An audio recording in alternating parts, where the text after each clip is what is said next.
السلام علیکم ملګرو اف جی ټي وي ته ښه راغلاست.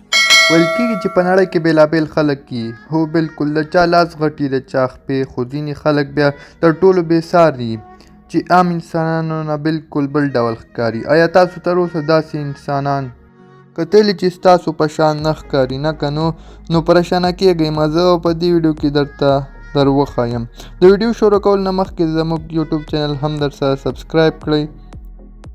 ملګرو اوس زه تاسو ته یو داسې ښځه درښایم چې د خپلو خپو د وزن نه ډېره پریشانه ده. تاسو کتلی شئ د دې خپې څومره غټې دي. دا په ماشومتوب کې په یوه ناروغۍ اخته شوې وه، د هغې له امله د دې ټول بدن نه د دې د خپو وزن زیات شوی دی. دا سمه تللی نه شي، دا په سمه توګه کار نه شي کولی، دا ځکه چې د دې خپو وزن 140 کیلو دی. په 2019 کې د دې یوه خپه پرېکړه شوه ځکه چې د دې حالت ډېر خراب و. اوس وخت کې دا د یو خپې سره کار کوي، خو ملګرو دې ماته ونه منله. دې ویل چې دا به ډېر زر ښه شي.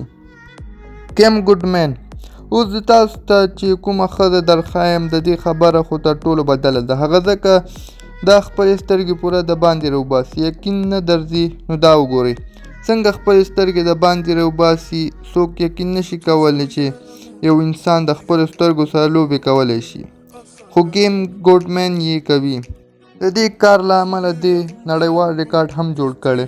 او ملګرو دا چې کوم ډول کار کوي دا هر څوک نشي کولی، نو ځکه د داسې کار کوشش تاسو په خپل کور کې مه کوئ ځکه چې ستاسو نقصان به وي پکې.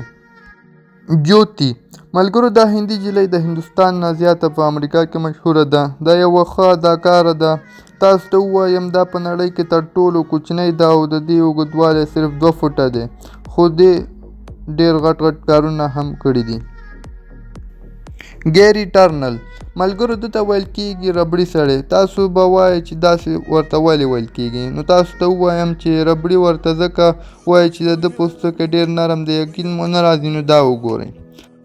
تاسو کتلی شئ چې دی د بدن هرې برخې پوستکی څنګه کش کوي او اوږدوي یې. ملګرو تاسو به وایئ چې دا څنګه کولی شي، خو د ده هم یو ډول ناروغۍ ده چې د دې له وجې د ده پوستکی داسې نرم شوی دی. دی وایي چې دی پوستکی څومره هم کش کړي ده ته درد نه کوي. ښه نو ملګرو زموږ د خپو او لاسونو ګوتې چې یو ځای کړئ نو څومره کېږي؟ 20 که نو. خو د هندوستان د یو کس سره دا خبره نشته، د هغه ټولې ګوتې 28 دي. تاسو کله فکر کړی و چې د یو انسان سره دومره اضافه ګوتې شتون کېدلی شي؟